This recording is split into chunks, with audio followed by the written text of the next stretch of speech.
Welcome to Austin's Autos. This is my 2017 GT350 with about 16,000 miles on it. Today we're going to talk about what it's like owning it for 2 years.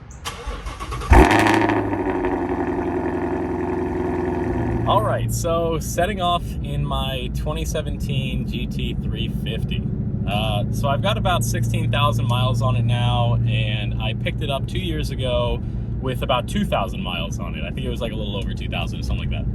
And that means that I haven't exactly kept it in the garage. It is my daily driver. It was my only vehicle actually at one point.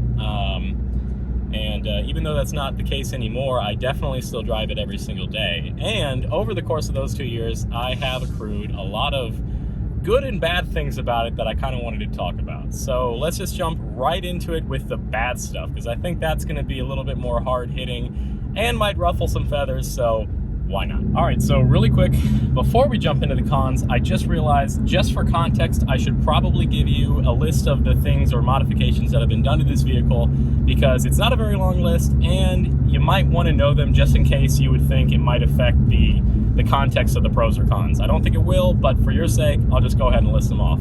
First and foremost, I think we have a K&N filter. I actually can't remember, it's been that long since I checked. I do know that it has two different catch cans. I don't know why, but it has the Ford Performance one that is like on the driver's side, kind of closer to the cabin. And then there's like a really common cylinder one that is a little bit closer to the driver's side, but farther up front as well. So two catch cans. I don't know why they were installed by the previous owner. But you know what? I do understand that there was a potential for oil burning, and at the end of the day, having catch cans isn't going to hurt, so I'm all right with it. Okay, second up, I did this one personally. It is the Corsa Double X pipe. Now, the GT350 is actually pretty well known for having good sound. I think that's fair to say. But I am a little bit of an idiot, and I want as much sound as possible without being kind of grotesque and over the top loud. So I put the double Corsa pipe on, that X pipe, because I wanted to have the same kind of sound where there aren't resonators like the GT350R. Okay, the next modification is a very small one, and that is the shifter knob. So the default shifter knob is this very strange, like, semi-cylindrical thing. I don't even know how to explain it. Actually, you know what? I keep it here, so you might be able to see it. This is what it looks like. It's very odd. It's not enjoyable to grip. It's quite heavy. Half the time that you're shifting with the default shifter, you are just as likely to shift into gear as you are to unscrew it. So it's quite frustrating to actually use it, and it's not enjoyable to grip. So I just switched it out for just a nice classic ball grip one, and it's been fantastic. Oh no, stop, cancel. Oh my God, this is so dangerous. Okay, so the next one that I have done, this was me, and I can't remember where I got it from, but they're basically just little plugs that go into the exhaust to stop it from switching from loud to quiet mode. So that was a terrible way of explaining. The car is in loud mode all the time. There are two aspects of the dual mode exhaust that I could not bear. Number one, when you start it up, the exhaust goes loud, silent, loud, silent. It sounds like it's dying or something, because it's just loud, quiet, and then it just stays quiet, and you have to manually, every single time, turn it back to loud. And honestly, it's just frustrating, and I was wearing out that little exhaust change mode button, because there's no point in me buying this vehicle, known solely for how good it sounds and how great the performance is of this naturally aspirated 5.2 flat plane crank engine, for it to be in quiet mode all the time. But the second reason why I wanted that feature removed was, you know, I can understand if you're in 6th gear, it's well overdriven. You're definitely on the highway because you cannot utilize it under 60 miles an hour. However, if I'm on the highway and I want to hear the exhaust note, let me. Because it automatically in 6th gear, when you engage it, it turns it, even if you're in loud mode, it turns it to quiet mode. And I get it. You don't want drone. You don't want certain things. But if I decide, as the person who owns the vehicle, hey, I'd like to hear the engine on the highway, you're not allowed. You're literally not allowed to turn it back to open. So let's go into the bads, the annoying, the probably it's something you're not going to enjoy during your ownership experience with the GT350. And first off, and this is going to be something that any owner would know, I don't think this is the same with regular GTs, but the Brembo brakes that are on these produce so much brake dust, it is almost comical. You know, you literally, if you just washed your car, it's looking pristine. You can drive it down the street, get out of your vehicle, look at the wheel, and go, that's filthy. And that's basically what you have to deal with on a regular basis. Your wheels, especially your front wheels, are never clean. There's brake dust all over them at all times, and that's just something you have to learn to live with. Okay, the second thing, and luckily this isn't that important to me because I just like listening to the sound of the engine anyways, but the sound system is so funny. First off, it's terrible. Legitimately, it's so bad. Nothing about the sound system sounds good, but this is my favorite part. If you look down, like under the shifter, there's a little sign that says shaker. Now, when I read that, I would think to myself, ooh, this sound system probably has a lot of bass. You know, shaker. You would be wrong, because this sound system has absolutely, and I mean this literally, no bass. You can go to the tuning settings, put it up, put the bass up as high as you want, you get basically nothing. It's so funny. Of all the vehicles I've ever owned, this has the worst bass of any of them, and it's not even close. Okay, the next annoying thing about the GT350 is just the way it's geared. So obviously, this is a track car, okay? It was always designed to be that way. The gearing is phenomenal for the track, and that's why it lays down such fantastic times. Well, there's a lot of reasons, obviously, but that's one of them. But here's the problem. When you daily drive this, the way that 6th gear works is so frustrating. So first off, you can't use it under 60 miles an hour. You might want to. You might be in 5th going, I really wish I could shift up right now, but you can't.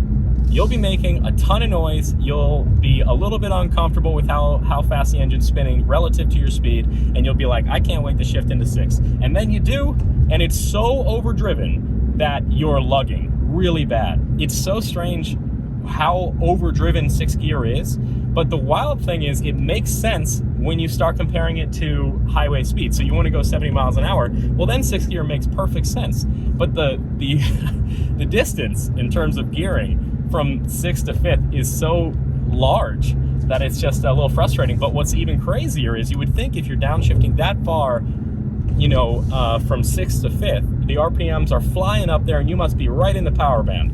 Nope. If you want all the power for like a great passing speed and everything, you actually, even if you're going 70, need to downshift to like 4th.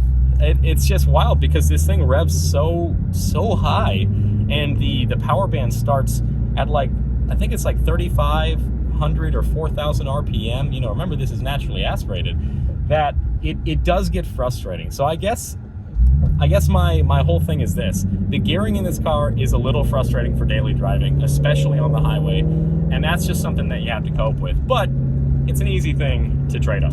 Okay, the next bad thing, and this is a rather expensive one considering the price of these tires. The front tires, just get eaten up. So apparently this is insanely common with the GT350s because Ford actually designed them to be kind of toe out a little bit. So if these are the tires and they're supposed to be straight, they actually kind of angle slightly. And what that does is it makes it way better on the track, really responsive, great turn in and all that. So I understand it. But the side effect of that performance advantage is that your tires are constantly having more work done on one side of the tire than the other. So that rubber, the side where more pressure is being applied at all times, that rubber gets eaten up so quickly. So for instance, the first time that I had to replace the front tires is way before you replace the rears, which makes almost no sense considering the driven wheels are the rears. But that's just kind of the way it is. I remember seeing the literal cord because I parked and I was all the way to the right and I was like, wait a minute, that doesn't look right. So it ended up being that just one side of the tire was so worn down, like down to the cord, but the other side had actually plenty of tread left. Very confusing. You can actually realign the wheels when they're put on to where it doesn't do that, but obviously then you are sacrificing some of the track performance. But admittedly, I've never taken it on a track, don't necessarily plan to, so it's an easy trade-off. The next bad thing, and this is just something with Fords in general, this display, it just looks so old. Even when it was new, I bet it looked old. I can't remember exactly what all the displays look like, but you know, between Audi and Mercedes and the way that their screens are set up, it just legitimately looks so old. And what's even worse is it's just not that responsive. I mean, it is in the sense that if you need to use it, which you really won't be doing that often, it will respond to you, but not quickly, not lightning like what we're used to with you know, our smartphones and everything. And it's just, it dates the car a little bit. Woo! Love that noise. Okay, now this is a really interesting one, and I had to learn this through, I guess, a little bit of trial and error. So the filters in 2016, they were using twist-on style cartridges, twist-on style, oh my God, they were using twist-on oil filters. So they were using the twist-on oil filters in 2016. They made some revisions to the engine for 2017. And one of them was, I guess because the screw-on filters were actually, because of the vibrations of the engine, undoing themselves or something like that, they switched to a cartridge style filter, which makes sense, and I understand it, and I'm all aboard. But it does make it a little confusing when you're ordering. And what's even stranger is those screw-on filters were not the same filters they used for the Coyote engines. So it's not like, I'll put you this way. Even the Ford dealership that I went to didn't know what they were doing, and they had to reorder a filter. All right, and one more thing to round off the bad segments of the GT350. The oil changes are expensive. They are so expensive. Between having your unique, like, cartridge style oil filter and just how many, you know, how many quarts of very specific oil that you have to get for it, it is expensive. I think the cheapest I ever got one was $150, and then I think I've had two that were around like the $180 mark. And it's just an expensive oil change, but not as expensive as some of the higher performance cars, right? So it's all within context, I suppose, but that is an expensive oil change. There's no ifs, ands, or buts about it. That's expensive. All right, let's jump into the goods, and I'm gonna save the one that I love so much for last. But first up, trunk is pretty good, you know? As sports cars go, I think it's fair to say you typically don't get a whole lot of storage space. And that's still true here, but a lot more so than you might think. I would say outside of the, you know, the Challenger that has just a really big trunk, this is going to be up there with trunk space, and it's been pretty useful for me as a daily driver. Okay, second up, these seats are amazing. So they hold you in place like, I don't know, like glue. You are in here. I mean, these bolsters are so thick and like so hard. But the really interesting thing is, because the main bits that you're in contact with most of the time is Alcantara, it's actually really comfortable. Surprisingly so, because you would think that these Recaro seats would be so uncomfortable. I shouldn't have taken this route. It's gonna be hard to turn back around. But anyways, you would think that these would be really uncomfortable. They're not. It's really quite comfortable to sit in. You know, obviously you're not going to go on a road trip without being a little uncomfortable, taking some breaks. But in terms of you want to drive for a couple hours nonstop, go for it. You're going to be plenty comfortable. And this actually can lead me into the second great thing about this vehicle, the adaptive suspension. So I cannot tell you, a lot of cars have, you know, sport modes, and they'll have a lot of, you know, it'll change the steering feel, it'll change, you know, supposedly the stiffness of the springs. I cannot tell you how huge of a difference the ride quality goes from the normal mode. What is the name of it goes, yeah, normal, sport, and then you have track. The difference between normal and then track mode. Have you ever seen Ace Ventura when he's like in the what is it, in the Safari thing, and he's going like this. It's kind of exactly like that, almost to a T. Track mode is legitimately, if you're not on a track, don't put it in that, because it is unbelievably stiff. But in normal mode, it's soaking up everything. I mean, within the context of a sports car, obviously. It's not, you're not in a Rolls Royce, obviously, but it soaks up a lot of those smaller bumps, and really, really well.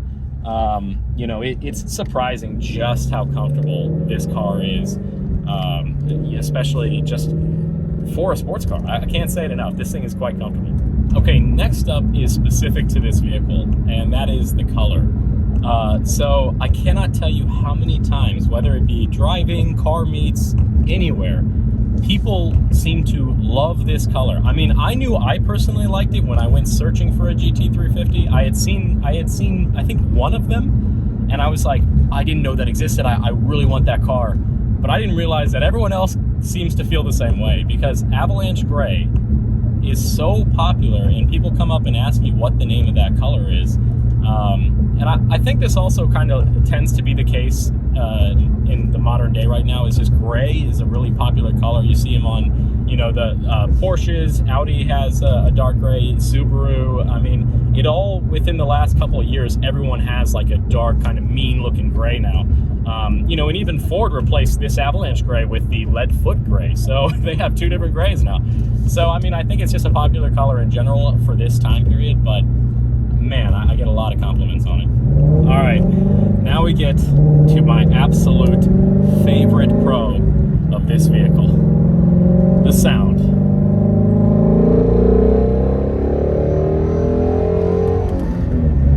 Oh my God. There's nothing like it. I mean, I don't know how to explain, but this vehicle's sound is legitimately the greatest thing I've ever heard. I've heard a lot of vehicles, I've driven a lot of vehicles, nothing is like this on the road, and I think it's because Ford made such a specific decision to make the sound of this vehicle utterly unique. But I think it might have happened on accident, because from what I understand, the story goes that they made this flat plane V8 and they made the same firing order as a Ferrari 358. And apparently they turned it over, sounded amazing, but they noticed that because it's that constant tone from the flat plane, it didn't sound like a muscle car anymore. So they decided that they would put in the engineering, and they made unequal length headers to give it kind of this burble. But what it ended up doing is a number of different things. You end up getting, so like the range of sound as you go through the RPM, if you're off-load, if you're, it's so wild. You get so many different sounds to get excited about. It's not just good sound that gets louder, it's good sound that is dynamic. You end up, if you're at the low RPM, you get that burble. It sounds like a muscle car. Legitimately, it sounds just like a muscle car, but like a really unique, really throaty, very cool sounding car. And then you start, you put load on, and it's going up the RPM. And if you're just going normally, it'll sound, it'll sound great, and you'll hear this like progressive. But if you get deeper into it, then you'll actually get, let me see if I can do it. It gets throatier, and it gets a little tinnier, and you'll get like more of this like high, almost metallic, like additional noise that's like a higher frequency, and it sounds cool, and it sounds exotic, and it's incredible. And then you let off, and you might have heard it there. You'll get some pops and burbles, and it's just, the beautiful thing about this vehicle is not that it's incredibly fast. It's not that it's crazy quick around all the tracks. What it is, honestly, is that going any speed, whether you're pulling out at 5 miles an hour or you're going 150 down the track, the sound it's producing is unequivocal.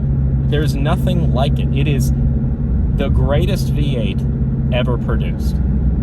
And I say that with 100% certainty, because here's the thing. You look at the Hellcat. I mean, I've driven them.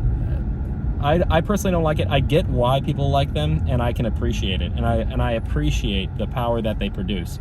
But it's just, It sounds like a muscle car. It sounds deep. It sounds good overall, and the supercharger whine is nice. But the supercharger whine is its own thing. You know, that's like saying a GT350 with 2 turbos doesn't sound better because of additional turbo noise, but it's different. If you want to take the car in its stock form, just for the noise coming out of the tailpipes, there's nothing like it. There just simply is nothing that matches it and has such a dynamic range and can keep you excited for years and years, because it's just unbelievable how many different things you get to be excited about. And I know I'm dragging this on, but the sound is unparalleled. All right, so now we can kind of get into these little pieces of information, kind of like fun facts or like different thoughts that I had about the GT350, in addition to kind of all the other things that we've talked to. So I bought mine used, and unfortunately it didn't come with the very, very cool thing that the Shelbys originally came with, which is this little display of a flat plane crank that is in the GT350. It is so cool. They're limited to the amount of cars that are sold, and I just think it's wonderful. The next thing is, and this is a kind of interesting one because I just found this information out recently, the GT350, and this will kind of tie into a couple other thoughts that I have, but the GT350, they actually made like 20,000 of them total. A lot of people think that they were lower production numbers, but I mean, I think that represents something like maybe 4.5% of all Mustangs made. You know, it's not a huge amount of percentage, but that's a lot of cars. I mean, they make hundreds of thousands of these things, right?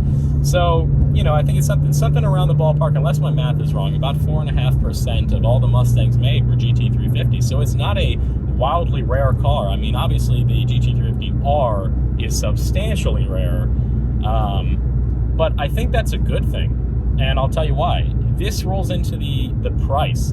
I'm going to make a bold statement here. I think the GT350 used today in this market, before they start appreciating, which I think they will, depending on how quickly electric cars come into play, as the majority of cars, I should say. But I think that the GT350 is legitimately the best bang for your buck used sports car you can buy right now for under 50 grand.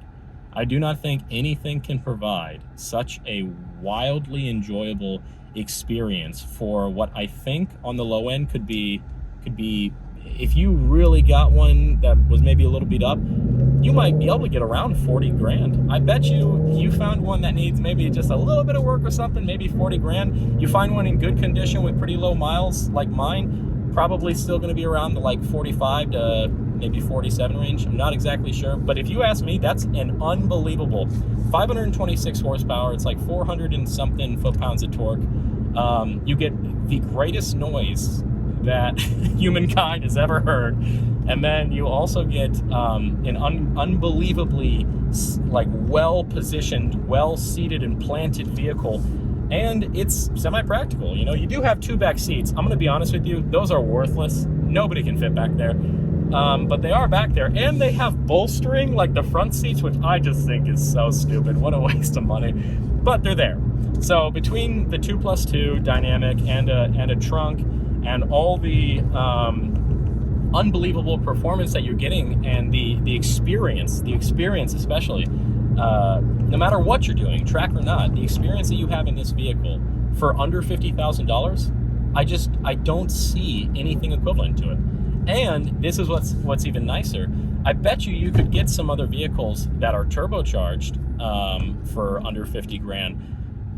They're not going to have the same noise, that's for sure. Immediately being turbocharged, they won't. But I bet you they could come close to like the performance aspect, or actually even exceed it, honestly. But here's another thing, and this is kind of one of those things that people don't realize because it started so badly. The GT350 is reliable. Yeah, sorry, what was I saying? Oh man, this thing's great.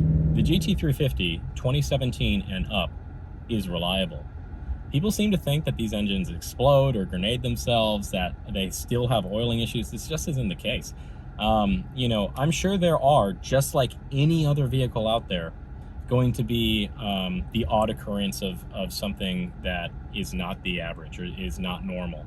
And in 2016, these Voodoo engines did have issues. Legitimately, there was oiling problems. I think they had a recall or some kind of service thing where you'd have to come in, get the oil lines fixed. And I know there was also that problem with the original filters, but in 2017, that changed. I've never had a single issue with this particular vehicle, and a lot of people would say the same thing. You go on Auto Trader right now, and you look at high mileage GT350s. There's a lot of them. Legitimately, these engines can run for a very long time. All you have to do is take care of them properly, like any engine. And I think because it started so poorly in terms of the reliability aspect, having those initial problems, having oiling issues, I think because of that, you know, it's hard to shake that reputation even when you have a redesign, because people might not hear about these changes you made, but they're more likely to hear about the articles about the engine exploding because it gets clicks. So that's something that I think is wonderful, because it is a naturally aspirated engine. And I don't think it's particularly overstressed. 101 horsepower per liter might sound like an incredible amount of power, but the reality is there's a lot of naturally aspirated engines in the high performance realm that are doing that now, and even a lot more. And Ford did a wonderful job. It might not rev as fast as a lot of other flat plane cranks, but that's because they wanted to add to the reliability. They have big counterbalances in there. But I think they focus a lot on reliability, which is something that unfortunately hasn't come across that way because of the early years. But it's been a great engine for me, and it's driven like the day I got it. Nothing has ever changed. And I might be jinxing myself, but at least for now, I'm very confident in saying that. It's weird how I've been talking for like 40 minutes and I have no idea where I'm driving.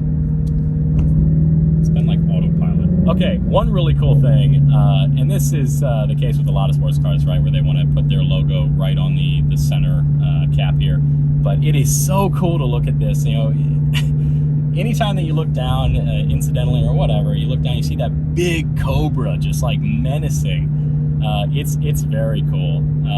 And it is worth mentioning, even though mine doesn't have the stripes, I've driven one with the stripes on it before. Looking out and seeing the stripes going down the hood looks really cool as well. There's a lot of just very kind of cool little aspects of this car when you're just looking around. I mean, even the Alcantara steering wheel like looks and feels like very unique, because obviously the GTs don't have that. And it's just like, it's a good feeling. The only thing with this Alcantara is 2 years later, not holding up that great in terms of being like all matted down. Still feels really good, but doesn't look quite the part. Okay, another weird little thing is this little storage compartment in front of the stick is not sized for anything useful. I mean, outside of putting like my AirPods, you can't stick anything there. My phone, it like pops up. Nothing fits in there correctly. So I don't really know what they initially intended that little spot to be used for. Okay, another funny thing, just having driven it for a long time, is you're gonna set off some car alarms. Again, this is a very loud vehicle and it makes a lot of vibration through the sound. So I've been in the Publix parking lot a few times, and or really just in a couple different places.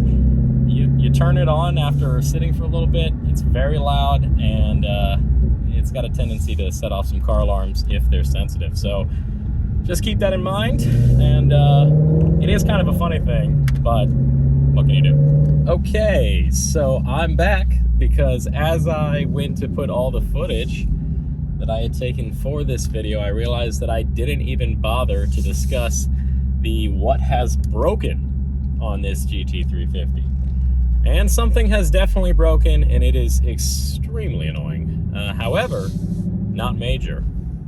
So basically, what's happened is the reverse lockout. And admittedly, apparently this happens on the regular GTs, and really just all the Mustangs in general. To get into reverse gear, you pull up on a little lever, and then it's kind of as if you were going into first gear, except you have this lever pulled up so it goes into reverse, and you have this reverse lockout lever. That lever has broken. That is the only thing that is broken on this vehicle, but my goodness, is it annoying to have to grab the entire boot and force it up through sheer power of will to get into reverse gear. So that is actually the only thing that is broken, despite all of the claims that your engine's going to explode, despite saying your oil's going to go all over and it's going to eat a gallon of oil. Mine has never burned any oil. The engine clearly has not exploded, or at least if it has, it's doing a pretty good job at hiding it. So yeah, I mean, all in all, it's been really reliable. That reverse lockout is just something that Ford is extremely bad at, which is just all the little things that is low quality. It's just a piece of plastic holding it in, despite being something that you'll use every single time you drive. And that is such a Ford thing to do. But, you know, if that's the only thing that's gone wrong, then I really can't complain. All right, so I think that just about covers it. Overall, I just love this vehicle. You know, there's a lot of vehicles in this world that I can imagine myself owning for a short period of time. Even in my life, I know there's some sports cars that I've owned that you just don't see as a forever vehicle, and this is not one of them. This GT350, I think I'll be buried in it or something, because it is unbelievably fun. I think it's reliable. I think it's the best sounding thing I've ever heard, and it just keeps exciting me every time I drive it. No matter what you're doing, whether you're going slow, whether you're going fast, it is just an unbelievable drive. And those are my thoughts. 2 years of ownership, and hopefully many more to come. Thanks for watching Austin's Autos, and I'll see you in the next one.